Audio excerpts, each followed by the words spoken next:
होई अष्टमी पर आज पढ़ें खास ये कथा। इस बार अहोई अष्टमी का व्रत 24 अक्टूबर यानी आज रखा जा रहा है। कार्तिक कृष्ण पक्ष की अष्टमी तिथि को अहोई अष्टमी का व्रत रखा जाता है। इस माता अहोई की उपासना की जाती है, जिनको माता पार्वती का ही रूप माना जाता है। यह व्रत माताएं अपनी संतान की दीर्घायु के लिए रखती हैं। कार्तिक कृष्ण पक्ष की अष्टमी तिथि को अहोई अष्टमी का व्रत रखा जाता है।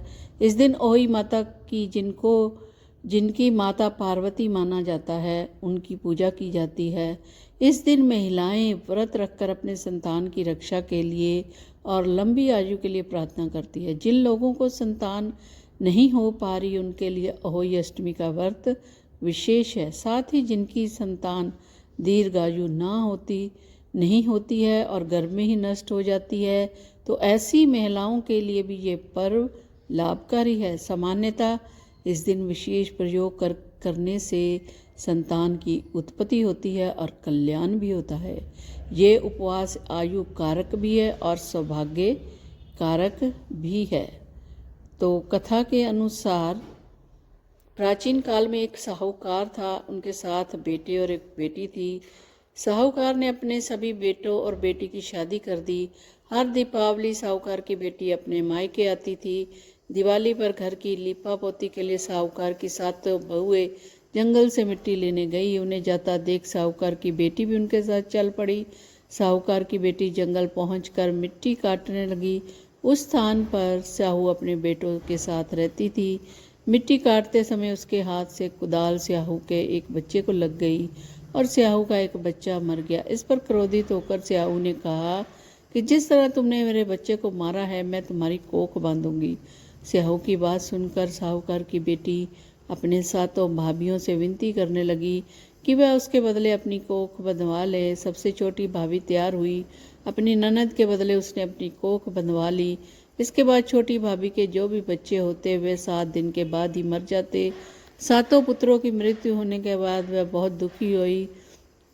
उसने पंडित जी को बुलवाया और कारण पूछा। पंडित जी ने उसकी व्यथा सुनी और सुरही गाय की सेवा करने की सलाह दी। सुरही गाय छोटी बहू की सेवा से प्रसन्न होती है और उनसे पूछती है कि तू किस लिए मेरी इतनी सेवा कर रही है और मुझसे क्या चाहती है। साहूकार की छोटी बहू ने सुरही गाय को बताया कि स्याहू माता ने उसकी कोख बांध दी है, जिसके बाद वो जब भी बच्चों को जन्म देती है तो वो 7 दिनों के भीतर ही मर जाते हैं। अगर आप भी मेरी कोख खुलवा दें तो बहुत उपकार मानूंगी। सुरही गाय उसकी बात मानकर उससे 7 समुंदर पार स्याहू माता के पास ले जाने लगी। रास्ते में दोनों थक जाने पर आराम करने लगते हैं। तभी अचानक साहूकार की छोटी बहू देखती है कि एक सांप गरुड़ पंखनी के बच्चे को डसने जा रहा है। उसने बच्चे को बचाने के लिए सांप को मार देती है। जब गरुड़ पंखनी वहाँ खून बिखरा हुआ देखती है तो उसे लगता है कि छोटी बहू ने उसके बच्चे को मार दिया। अपने बच्चों का हत्यारा समझ वह छोटी बहू को चोंच मारना शुरू कर देती है। छोटी बहू उसे समझाती है कि यह खून एक सांप का है, जिससे मार कर मैंने तुम्हारे बच्चे की जान बचाई है। गरुड़ पंखनी यह जान बहुत खुश होती है। वह सुरही और छोटी बहू दोनों को स्याहू के पास पहुंचा देती है। वहां पहुंचकर छोटी बहू स्याहू की बहुत सेवा करती है।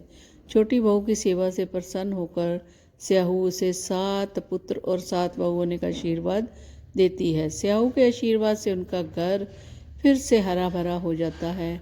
अहोई का ये एक अर्थ यह भी होता है कि अनहोनी को होनी बनाना। जैसे साहूकार की छोटी बहू ने अनहोनी को होनी कर दिया, तभी से अहोई अष्टमी का व्रत करने की परंपरा चल रही है। इस दिन सबसे पहले सुबह स्नान करके अहोई की पूजा का संकल्प लें। फिर अहोई माता की आकृति गेरू या लाल रंग से दीवार पर बनाएं, लेकिन सूर्यास्त के बाद जब तारे निकल जाते हैं तब यह पूजन शुरू किया जाएगा। यही पूजन सामग्री में चांदी धातु की एक अहोई होगी, चांदी की मोती की माला होगी, जल से भरा हुआ कलश होगा और दूध, भात, हलवा, फूल और दीप आदि रखे जाएंगे। पहले अहोई माता की रोली से फूल और देवी दीप से पूजा करें। इसके बाद उन्हें दूध और भात अर्पित करें। फिर हाथ में गेहूं के साथ दाने और कुछ दक्षिणा लेकर अहोई की कथा सुने। कथा के बाद ये माला गले में पहन लें और गेहूं के दाने और जौ दक्षिणा हाथ में ली थी वह सासू माँ को देकर उनका आशीर्वाद लें। इसके बाद चंद्रमा को अर्घ्य देकर भोजन ग्रहण करें। साथ ही चांदी की माला अष्टमी तिथि से लेकर दीपावली तक गले में डालें। दीपावली के दिन इसको निकालें और जल के छींटे देकर इसे सुरक्षित रख लें। बोलो ओहोई माता की जय। बोलो ओहोई माता की जय।